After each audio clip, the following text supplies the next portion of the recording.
Buenos días. Quiero dejar claro que el día de hoy se coordinó con la delegada para tener las clases respectivas a la semana anterior, ya que estas se suspendieron por el día del examen y algunas actividades académicas que tienen ustedes, y el compromiso de que tuviéramos la clase el día domingo temprano, ¿no? Y bueno, en este momento tenemos solamente 4 alumnos más.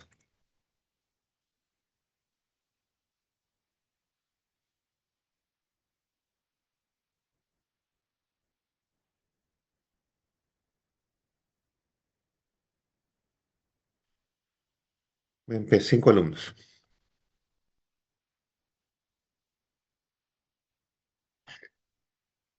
Bien, vamos a hablar el día de hoy sobre nefropatías tubulointersticiales.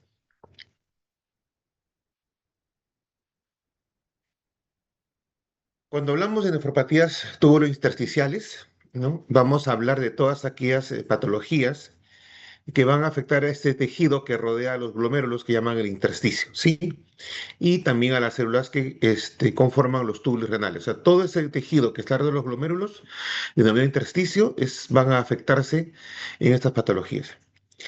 Y lo que llama la atención cuando se evalúan histopatológicamente, se observan los tejidos, hay la presencia de infiltrado inflamatorio y cuya característica va a determinar muchas veces qué tipo de deformidad intersticial y de dónde se origina. En general, vamos a desarrollar estas nefropatías intersticiales. Lo que les pongo acá, por favor, es una referencia de cómo se clasifican según su etiología, ¿no? Eh, Pueden ser nefropatías tubulointersticiales provocadas por infección, pueden ser provocadas por medicamentos, pueden ser por estresores inmunes, uropatías obstructivas, por reflujo vesicolateral, necrosis papilar, eh, metales pesados, ¿no? Necrosis tubular, etcétera. Entonces hay muchas causas las cuales pueden provocar una alteración o una lesión a nivel de esta región del riñón. Entonces, hablemos ahora de lo que son las agudas, ¿no? Cuando hablamos de agudo es por el tiempo, ¿no? Entonces, vamos a hablar de esas lesiones que se presentan bruscamente en un periodo corto de tiempo y que se caracteriza, ¿por qué? Porque hay presencia de infiltrado inflamatorio, edema y tubulitis en el compartimento intersticial. Y muchas veces se acompaña de que cuando se evalúa al paciente hay deterioro funcional, o sea, hay retención nitrogenada. Se ha observado que en algunas biopsias renales realizadas cuando hay fracaso renal agudo, esta se presenta en un 5 o 7% de los casos, lo que significa que es la tercera causa más frecuente en pacientes hospitalizados, de falla renal aguda en pacientes hospitalizados. A ver, vamos un poquito a conversar. A ver, doctor Villacorta, vamos a aprovechar este domingo a aprender. Sí, doctor, buenos días. ¿Qué tal, doctor Villacorta? Muy buenos días. Las clases anteriores que tuvimos con nosotros les pedí por favor que leyeran y aprendieran los valores de urea, creatinina. ¿Usted sabe cuánto es el valor normal de creatinina?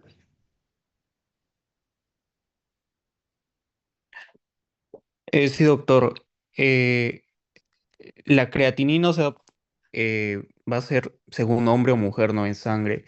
En hombre será como 0,7 a 1,3 miligramos por decilitro y en mujeres de 0,6 a 1,1. ¿Qué, doctor? ¿Por qué esas diferencias? ¿Sabe usted? Supongo que por las mismas características de género, ¿no? El hombre tiene un poco más de musculatura, suele ser un poco más grande. Claro. Muy bien, doctor. Claro, es porque la creatina deriva del músculo, ¿no? Dentro de su metabolismo o su catabolismo. Y como consecuencia de ello, los varones van a tener más creatina en la sangre que en las mujeres, teóricamente. Entonces, ¿por qué le pregunto esto? Porque cuando tenemos un problema de nefritis intersticial, la creatinina se va a elevar y es importante que ustedes, cuando van a identificar estos problemas de injuria renal aguda y asociada a nefritis tubulointersticial o una nefropatía tubulointersticial, tienen que tener claro cuáles son los valores normales de uricreatina, que por favor estoy insistiendo hace varios días y le agradezco, doctor, que lo tenga rápido, estoy aprendido. Y si no lo tienen, por favor, les sugiero que ya lo vayan practicando, vayan practicando. En la práctica en el hospital, vean a los pacientes, revisen sus análisis y vean los valores normales, comparen. Y para que ustedes sepan interpretar, cómprense libros sobre la clínica de laboratorio, ¿no? Para que ustedes puedan identificar si se eleva algún valor, qué significado puede tener. Entonces, esto sucede, esto que le estoy hablando, la nefropatía intersticial aguda, puede acompañarse de deterioro agudo de la función renal. Entonces, con elevación de los azoados o de uricreatinina. Vamos a hablar de la nefritis tubulointersticial infecciosa. Esto ya lo hemos revisado, pero desde el punto de vista de infección de las vías urinarias. Pero esta infección de las vías urinarias, ¿no?, puede comprometer el intersticio. Por eso el nombre es pielonefritis, ¿no?, cuando hay un compromiso del sistema colector y del parénquima en el proceso inflamatorio. Entonces, como ya sabemos, la incidencia de pielonefritis es alta en mujeres, en neonatos y con menor frecuencia en hombres por malformaciones congénitas y en varones mayores de 50 años como consecuencia de los problemas de neuropatía obstructiva originada por hipertrofia benigna prostática u otras patologías asociadas a este órgano. Entonces, estos pacientes ya se caracteriza, como ya conocemos, porque como se presenta el proceso infeccioso, va a haber fiebre, dolor lumbar o lumbalgia, disuria, va a haber el cultivo de orina positivo. Y lo que se observa, que hay algo interesante cuando observamos en la patología, que cuando la infección es por vía ascendente, hay acúmulos de polimorfos nucleares en la luz de los túbulos, ¿ya? Invasión de estos al epitelio y extensión hacia el intersticio. En cambio, cuando la infección viene por vía hematógena, produce abscesos corticales, ¿ya? Y contrario a la extensión ascendente de la infección, estos abscesos suelen, de origen hematógeno, ¿qué hacen? Son glomerulocéntricos, ¿no? Con poco compromiso en el tejido y alrededor del glomérulo. Ahí es donde se acumulan todos estos polimorfos nucleares. Entonces hay una diferencia cuando es por vía ascendente, cuando es por vía hematógena la infección a nivel del intersticio, ¿no? Con la clínica, paciente con fiebre, lumbalgia, malestar general, ya hay afectación intersticial y se caracteriza porque en algunos pacientes con una pielonefritis puede haber elevación de azoados. Tratamiento, si es un proceso infeccioso, una terapia antibiótica de acuerdo al cultivo, hay que tener un control serio de la función renal. ¿Por qué? Porque el paciente, si bien es cierto, el tratamiento puede disminuir, pero también el paciente puede quedar con lesión crónica y eso hay que estar evaluando en el paciente. Y si es un paciente con infección urinaria recurrente, como conversamos la vez pasada, dará profilaxis antibiótica si es necesario. Entonces es lo que le decía hace un momento, ¿no? Cuando es una nefritis intersticial aguda, infecciosa, entonces cuando es por vía ascendente, así se encuentra el tejido intersticial. En cambio, cuando es por vía hematógena, el infiltrado inflamatorio se ve alrededor del glomérulo, glomerulocéntrico. Permítame un ratito.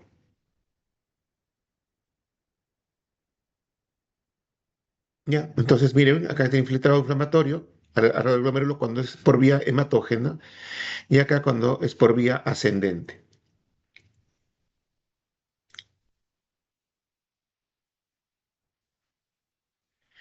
Esa es la parte infecciosa. Vamos a ver ahora la necrosis tubular aguda. La necrosis tubular aguda es la causa intrínseca, es decir, aquella donde el riñón se afecta, ¿no?, que es común de la lesión renal aguda, especialmente en pacientes que son hospitalizados. Y es que esta necrosis tubular aguda produce falla renal aguda, ¿ya?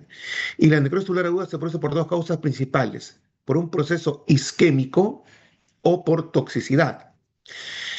Aunque a menudo este proceso puede ser reversible, ¿no?, esta necrosis tubular aguda se está cada vez más reconociendo como un posible precursor, es decir, que es un inicio de pacientes que puedan tener enfermedad crónica en el futuro e inclusive llegar a etapas terminales o a estadio 5. ¿Qué causa la necrosis tubular aguda isquémica? ¿no? Hay que tener en cuenta que esta es la cosa más frecuente de insuficiencia renal aguda. Claro, por favor. ¿Cuál es la causa? Puede haber cuando un paciente tiene complicaciones quirúrgicas, trauma, quemaduras extensas, pancreatitis, reacciones hemolíticas por transfusiones, shock séptico, complicaciones estéticas, rhabdomiolisis, ¿no? Son ejemplos más frecuentes de que pueden causar necrosis tubular aguda. ¿Qué se presenta en estos pacientes? Progresivamente empieza a tener oliguria, o sea, disminución del volumen urinario, o puede haber también falla renal aguda no ligúrica. Pueden tener la orina presente normal, pero hay una pérdida de la capacidad para concentrar la orina. Y en el laboratorio se encuentra la elevación de creatinina, puede haber proteinuria, seguimiento con cilindros hialinos o granulosos. La concentración de orina se ve disminuida. ¿Alguien me puede decir, por favor, de forma voluntaria, no es que les pregunte, en un examen de orina, cómo puedo ver si la orina está poco concentrada?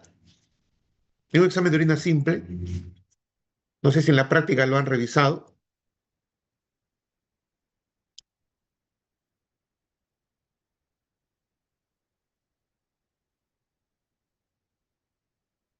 La pregunta es si, ¿cómo podemos en un examen de orina reconocer que el riñón no está concentrando bien?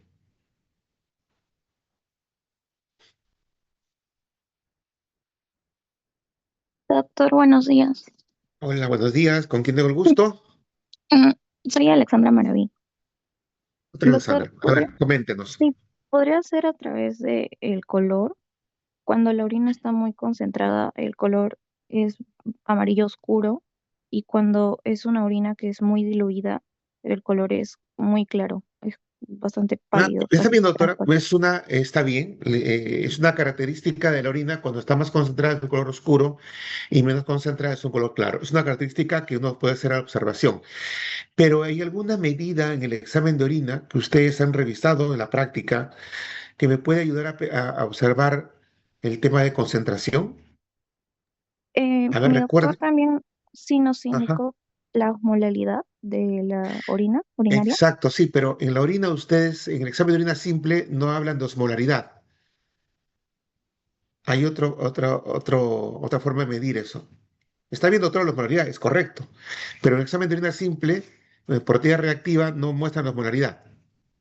Salvo que usted la solicite, es otra cosa. Pero un examen simple de orina, el completo, es examen que viene con tía reactiva y seguimiento. Estamos bien, doctora. ¿Recuerda a alguien, por favor?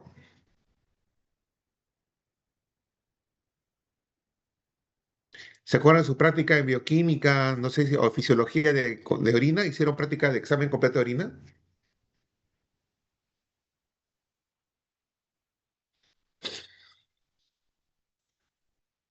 A ver, doctores, ayúdenme que no avanzo, ¿ah? Porque si no, no vamos a entender la clase.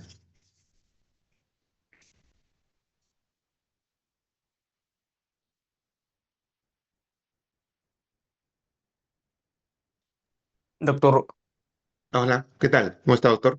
soy Pablo. ¿Podría ser la gravedad específica? O sea, por el Ya, color de muy la bien. tira.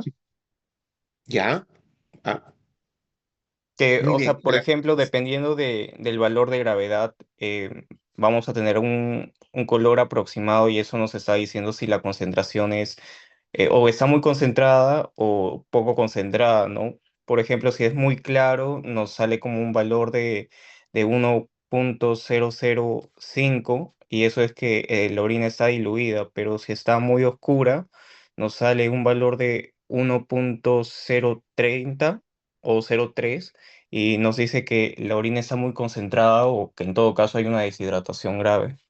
Muy bien, doctor. Le agradezco su participación. Excelente.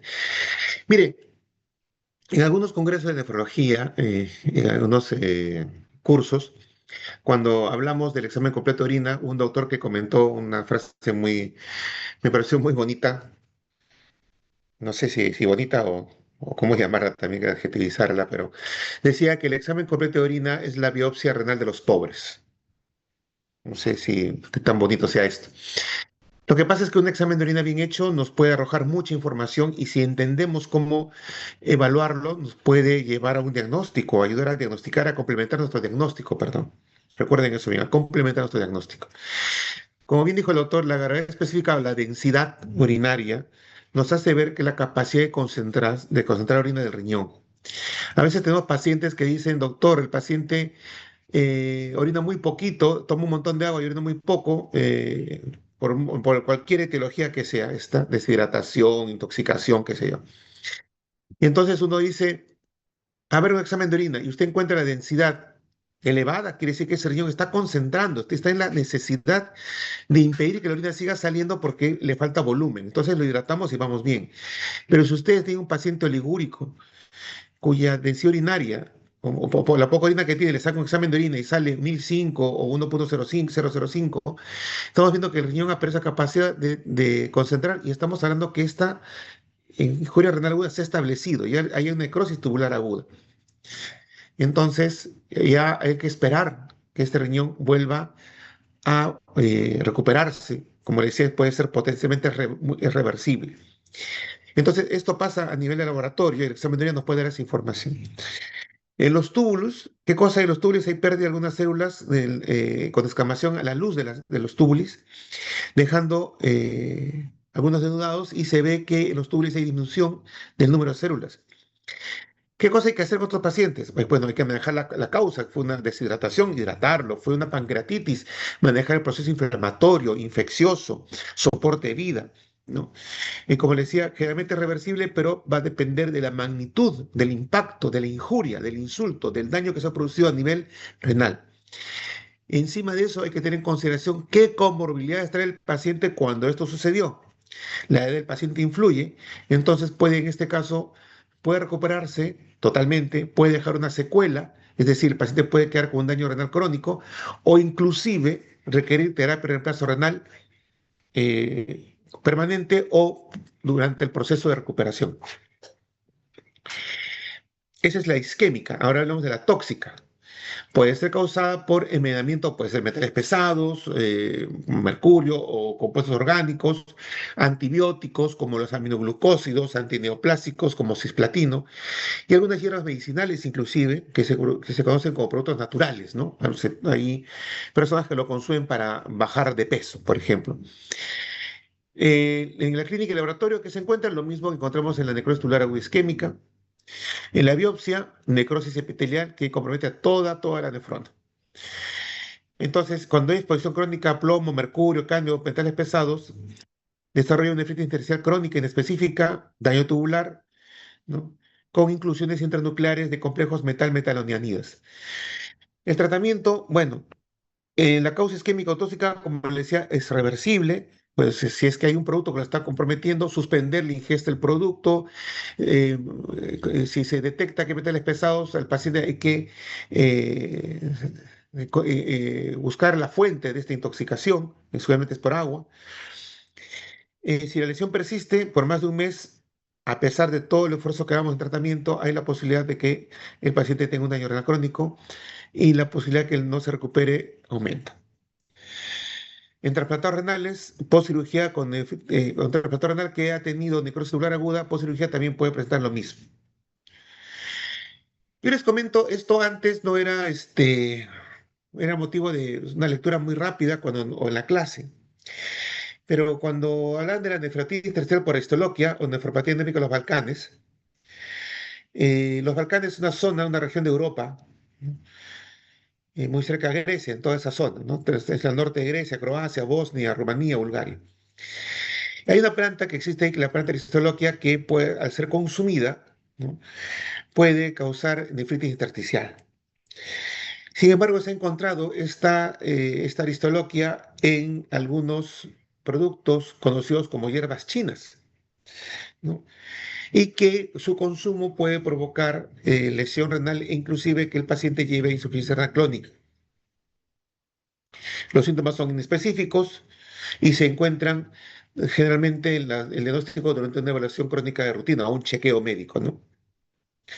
Lo que se encuentra es fibrosis intersticial, infiltrado mononuclear, o sea, infiltrado crónico. Al avanzar la enfermedad, el infiltrado inflamatorio va disminuyendo, pero la fibrosis se va haciendo el deterioro de la función renal.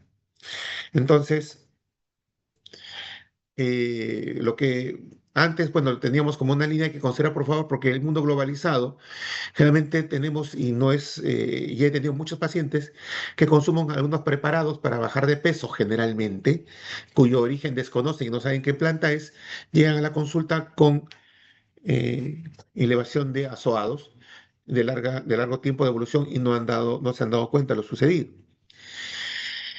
Y entonces, cuando el proceso avanza, ¿no? Puede darse la nefritis intersticial crónica, ¿no? En este caso, va a representar este problema un patrón inespecífico de múltiples etiologías, es decir, de varias enfermedades, ¿no? Con nefropatía tubular intersticial aguda, que en el tiempo han estado provocando daño renal frecuentemente, consecuentemente, y termina esto en un problema crónico. La nefritis intersticial crónica, el daño se desarrolla en meses o en años. ¿Y cómo se manifiesta? Cuando se ve la disminución o el descenso progresivo de la función renal. ¿Qué cosa encontramos? En este caso ya no encontramos solamente infiltrado inflamatorio, como vimos en la lámina anterior, sino ya encontramos atrofia tubular, fibrosis intersticial, o sea, cicatriz, ¿no? Entonces, y focos infiltrados ya aislados, no como vimos en la lámina anterior. A medida que esto va progresando, ¿no? Hay fibrosis periglomerular, puede haber glomerulosclerosis, ya afecta al glomérulo, y los vasos van a presentar engrosamiento de la íntima y que clínicamente se va a traducir en hipertensión arterial. La pielonefritis crónica, ¿no? Entonces, si había un tema agudo, entonces la crónica, vimos la vez pasada como infecciones urinarias crónicas, y hay lesiones en el parénquima, ¿no? De acuerdo a mecanismos fisiopatogénicos son dos tipos. Puede ser obstructiva, debido a obstrucción tracto urinario, o por reflujo, en este caso es no obstructiva. La pielonefritis crónica afecta a cualquier edad, ya hablamos que es más común en mujeres, que tienen historias de infecciones de repetición y peor aún si se asocia a hipertensión arterial. Puede haber proteinuria e inclusive leucocituria. En riñones, los riñones con superficie irregular, con depresión y aspecto granular, la corteza puede diferenciarse poco de la médula. Entonces, esta característica de la superficie irregular del riñón nos habla de la presencia de cicatrices, ¿ya? Y esto ya habla de un problema crónico que, como insisto, es irreversible. Y microscópicamente se caracteriza por fibrosis, infiltrado inflamatorio, linfocitos, célula plasmática y atrofia tubular. Ahora, cambios similares a lo que estoy comentando sobre estos problemas de infecciones crónicas puede haber, por ejemplo, en pacientes con nefropatía hipertensiva, glomerulopatías crónicas, es decir, las glomerulopatías que no han sido tratadas y que han ido dañando el riñón progresivamente o tratadas que no responden al tratamiento, nefropatía vírica y otras muchas alteraciones también van yendo a esta característica. O sea, la pielonefritis crónica se asemeja en la evolución, ¿no? Y el desarrollo de la lesión renal muy semejante a patologías como la hipertensión o la diabetes, fíjense ustedes. Entonces, ¿cómo se ve un riñón con pielonefritis crónica infecciosa? De aspecto, una superficie irregular, ¿no? Nódulos, zonas de depresiones, por la presencia de cicatrices. Entonces, a esto hablamos la vez pasada sobre la pielonefritis tantoglomatosa, ya cuando presenta granulomas, ¿no? Con infiltrado de macrófagos, se asocia muchas veces a neuropatía obstructiva y a la litíasis renal. No se sabe completamente su patogénesis, pero se relaciona infección bacteriana por Escherichia coli, que es la más frecuente, y la obstrucción urinaria en relación a ella. Otros gérmenes, protus, Klebsiella, Pseudomonas y estafilococo. La clínica son dolor lumbar intenso, pérdida de peso, fiebre, malestar general, historia de diabetes o neuropatía obstructiva. El riñón está aumentado de tamaño, adherencia a la grasa renal y cápsula engrosada. Esto patológicamente, el intersticio presenta linfocitos, macrófagos espumosos y polimorfos, necrosis, calcificaciones. En otras áreas del parénquima hay inflamación, fibrosis intersticial y atrofia. O sea, el riñón está muy, muy lesionado. El tratamiento es antibiótico amplio espectro inclusive si esto no responde, lleva a que se haga una nefrectomía parcial o total de acuerdo a la decisión quirúrgica en el grupo, ¿no? Entonces la sandoglomatosa, los farmacosos espumosos que se presentan en el parénquima renal con marcada inflamación. una característica de la peritonitis granulomatosa. La malacoplaquia es una lesión que frecuentemente se da en la vejiga y poco frecuente en perio renal y parénquima, pero se da. No es muy frecuente esta patología, pero se da en mujeres en la quinta década de la vida y se asocia mucho a infecciones urinarias a repetición. Se asocia esta enfermedad a un resultado de un defecto de la capacidad bactericida de los macrófagos. Los síntomas son muy similares a una infección urinaria. Lo que se observa microscópicamente es que hay acúmulo de macrófagos espumosos y tiene una característica interesante, un citoplasma granular eosinofílico conocido como las células de von Hansenmann. Hay inclusiones citoplasmáticas. Estas inclusiones son hematocilínicas y resaltan admisión para calcio. Estas estructuras se conocen como los cuerpos de Michaelis-Goodman, son patognomónicos de la malacoplaquia, ¿no? Tienen esta forma, como si fuera ¿no? El blanco de un juego de tiro al blanco, ¿no? Valga la redundancia. Le decimos células como células en diana, que están en flechas verdes, células en diana.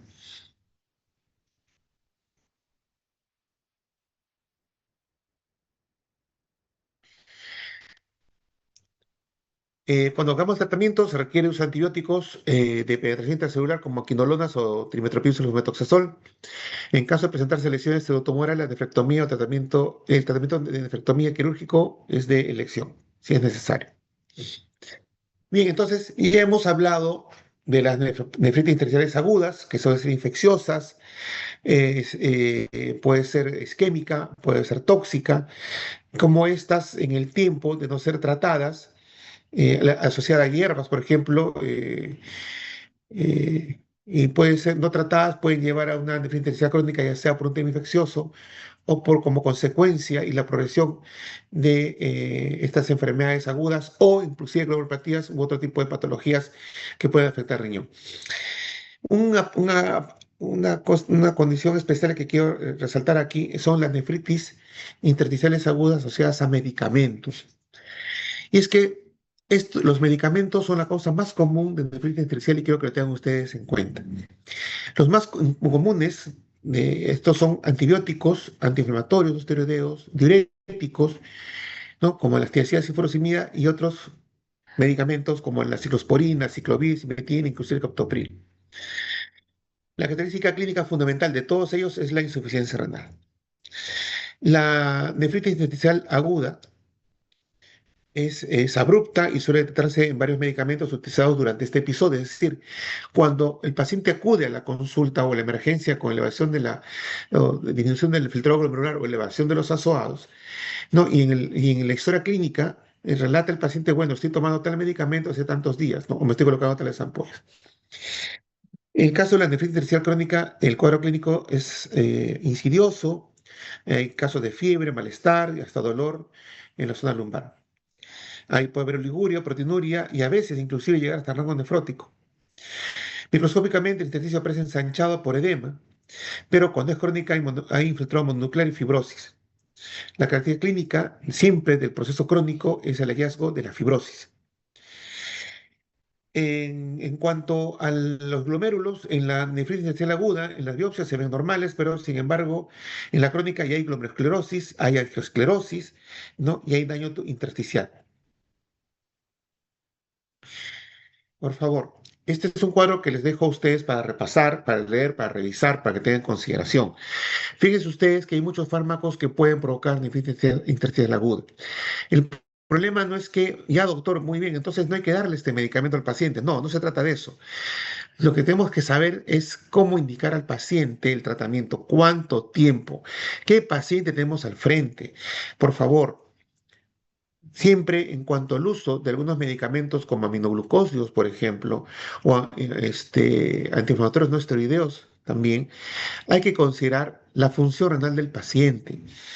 La edad del paciente, mayores de 65 años, de por sí ya tienen deterioro de la función renal y si tienen alguna patología crónica, ya debe haber un grado de enfermedad renal crónica. Y en ellos indicar tratamientos que son de alto riesgo de que puedan producir una nefritis intersticial, entonces hay que sopesar esa condición. Acá tienen una serie de medicamentos que pueden condicionar eso, pero no significa eso que no se puedan dar. Por ejemplo, hay antineoplásicos, que es de necesidad. Entonces, se tienen que usar, pero hay que ir evaluando como el problema renal, ¿no? Hay que educar al paciente para evitar la automedicación. Hay pacientes que ustedes le dan, por ejemplo, un aminoglucósido, les va muy bien el tratamiento, tienen otro episodio infeccioso, ya no van al médico, van a la farmacia, se lo colocan y tenemos muchos problemas por automedicación, ¿no? Hay pacientes que les va con un antiinflamatorio bien por 4 o 5 días, vuelve el dolor y toman el medicamento, se automedican durante meses. Y tenemos la sorpresa, he tenido pacientes que toman diariamente durante años antiinflamatorios no esteroideos como naproxeno o ketoprofeno, diario, durante meses, inclusive años, ¿no? En cuanto a los diuréticos, hay tenido algunos casos de pacientes que usan diuréticos para bajar de peso. No sé si ustedes han escuchado eso. Entonces, el uso crónico de diuréticos puede provocar nefritis intersticial aguda. Entonces, también hay que considerar y evitar la automedicación. Peor aún cuando tienen objetivos con un total desconocimiento, cuando tenemos que la información es brindada por una serie de eh, páginas, redes sociales, que la verdad lo único que hacen son más daño a la población. Entonces, la nefritis intersticial aguda asociada a medicamentos se ha observado que hay una reacción de hipersensibilidad idiosincrática, o sea, es de cada dosis independiente para cada paciente, ¿no? No todos desarrollan el problema igual, ¿no? Que se suele desarrollar en 7 a 10 días tras la posición del medicamento. Se postulan algunos mecanismos fisiopatológicos que pueden explicar esta condición. Los AINES, ¿no? Se ha visto que inhiben la síntesis de prostaglandinas y puede alterar por ello el flujo sanguíneo renal y provocar necrosis tubular aguda, por ejemplo. Se ha observado que la unión de un apteno en la membrana basal tubular puede desencadenar la respuesta inmune. Otra es la liberación de un antígeno del fármaco con estructura bioquímica similar a componentes de la membrana tubular, generaría reacción cruzada contra la membrana basal tubular y generar un daño a nivel intersticio. Otro es la presencia de un antígeno del fármaco que se atrapa en el intersticio, desencadenando alguna respuesta inmunitaria y proceso inflamatorio. O en su efecto la formación de complejos antígeno-anticuerpo que se depositan en el espacio intersticial, desencadenando una respuesta inmune. Estos son algunos mecanismos que se postulan, ¿no? Y que ha arrojado la investigación sobre la nefritis intersticial aguda asociada a fármacos. Entonces, los pacientes tienen sintomatología inespecífica, pueden presentar malestar general, náuseas, fiebre, eosinofilia y rash, que es una característica típica, esta triada, estos pacientes con esta condición. Puede haber deterioro de la función renal, proteinuria significativa, edema e hipertensión arterial son poco frecuentes. El tratamiento, ¿no? Es tratar la patología subyacente, suspender los fármacos y si es necesario, si se ha identificado esta condición, se puede usar bolos de metilprednisolona o lo que conocen como minibolos de 125 o 50 miligramos cada 24 horas por 3 días y continuar con tratamiento con corticoides por unas 4 semanas hasta continuación progresiva de acuerdo a la evolución del paciente. El pronóstico es variable, va de acuerdo al tiempo de exposición del fármaco, de tanto ha sido la lesión.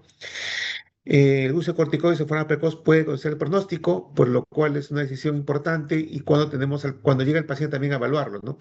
A veces lo más frecuente es que llegue ya con el problema generalmente avanzado.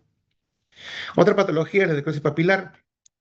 Aquí la situación es más crítica. Acá las papilas renales mueren, se necrosan. ¿M? Y entonces, y estas papilas es donde la orina, ¿no? Sale, los tubos colectores ingresan, donde se aberturan los tubos colectores y fluye la orina hacia los uréteres, ¿no? Entonces, una de las causas es el consumo de analgésico por largo tiempo, las peritonitis agudas, especialmente en diabéticos, o pacientes con uropatía obstructiva, anemia de células falciformes, procesos infecciosos crónicos, puede ser en uno o ambos riñones, y las papilas son amarillentas, friables, rodeadas por un borde hiperémico. La orina puede ser oscura o rojiza, color café, inclusive con fragmentos de tejido renal. No hay tratamiento específico para la necrosis papilar renal y esto depende de la causa y de acuerdo también a la extensión del daño, lamentablemente podemos tener pérdida de la función renal. Hay enfermedades sistémicas que pueden provocar nefritis intersticial aguda, ¿sí? Eh, Los procesos sistémicos pueden afectar a pacientes más jóvenes y con frecuencia tienen otras características extrarrenales, ¿no? Producto de la enfermedad sistémica, lo que nos ayuda a dar con el diagnóstico. Los infiltrados inflamatorios que se ven en las biopsias evolucionan siempre hacia la fibrosis intersticial, por lo que hay diferentes grados de cronicidad cuando se biopsia un paciente. ¿Qué enfermedades sistémicas me pueden producir nefritis tubular intersticial aguda? El lupus, sistema de Sjögren, esclerodermia, el síndrome TINU, que es la nefritis intersticial y uveitis, las vasculitis y una patología muy poco frecuente, que es los anticuerpos contra membrana basal tubular. No, en esta condición es mucho más heterogénea la patogenia, va a depender de cada patología que ya hemos comentado, vamos a comentar en todo caso en las glomerulonephritis secundarias. Los mecanismos de producción son los autoanticuerpos o depósitos de inmunocomplejos de intersticio o la activación de vías inflamatorias como consecuencia del mismo. Y estas activaciones inflamatorias van a activar estas quimiotácticas, la proliferación de linfocitos en el intersticio, inflamación y como consecuencia deterioro de la función renal. Y para ello necesitamos pruebas de función renal, serología para enfermedades autoinmunes, solicitar proteinuria de 24 horas para ver el daño glomerular, serología para enfermedades infecciosas que puedan causar esto. Ya vamos a hablar de glomerulitis secundarias en las próximas clases. Y el estudio de ecografía renal para ver las características del parénquima renal. Entonces, esta enfermedad, como decía hace un momento, es más rara, son nefropatía intersticial con anticuerpos antimembrana basal tubular. Pueden presentar como una lesión renal aguda o enfermedad renal crónica que se asocia a poliuria, polidipsia, microhematuria, hipertensión mononuclear con linfocitos celular plasmática, macrófagos, tubulitis. Las arterias y los glomérulos, la lesión es directamente contra la membrana basal de los túbulos. El grado de fibrosis intersticial y atrofia tubular va a depender y va de acuerdo a la cronicidad del cuadro. Como les decía hace un momento, hay un anticuerpo, ¿no?, contra una proteína llamada antígeno de nefritis tubular intersticial que solo se expresa en el riñón. El tratamiento, como cualquier patología autoinmune, son la corticoterapia. Hay otras enfermedades metabólicas que pueden producir nefritis tubular intersticial, la hipercalcemia, la hiperoxaluria, la hiperuricemia pueden causar nefritis. Entonces, ¿por qué? Porque hay depósitos de estos productos metabólicos a nivel intersticial, por eso fue renal aguda, y el tratamiento va de acuerdo a la patología, ¿no? Si hay gota, hiperparatosismo secundario, por ejemplo, o primario, hay que tratarlos para evitar que sigan acumulando estos componentes metabólicos a nivel intersticial. No sé si hasta aquí hay alguna pregunta, por favor.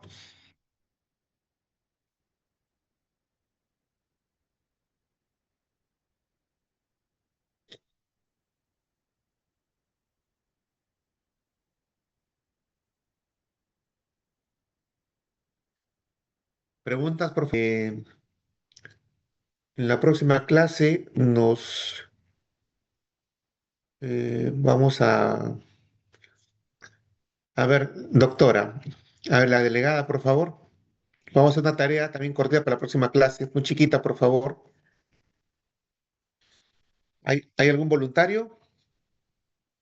Es sobre nefropatía por contraste.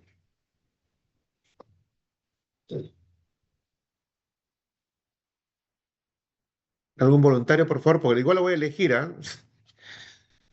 El que lo va a hacer va a aprender, va a tener algo más de conocimiento que los demás. Ustedes son los premiados. Muy bien. María Yo, doctor. Fernanda Tazaico, O perdón. bueno, no sé, yo, doctor. Pablo. Ah, doctor, ¿sé usted la posta de la doctora? Sí, normal. Y ok, doctora María Fernanda. El tema es muy simple y también es importante. Que iniciamos el concepto que es nefropatía por contraste, qué es, por qué se produce y qué debemos hacer para evitarla. Nada más. Corto, breve, directo al punto. ¿Qué es nefropatía por contraste?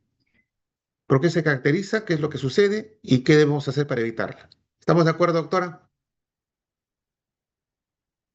Listo. Entonces, la próxima clase, en el intermedio, podemos conversar al respecto. Y es importante para que ustedes también puedan manejar esta situación o sepan cómo manejarla. cuando se presenta. Esta es una patología muy frecuente asociado al uso, considerando el contraste, es un medicamento que usamos por vía venosa para evaluar los tejidos en estudios por imágenes. Muy bien.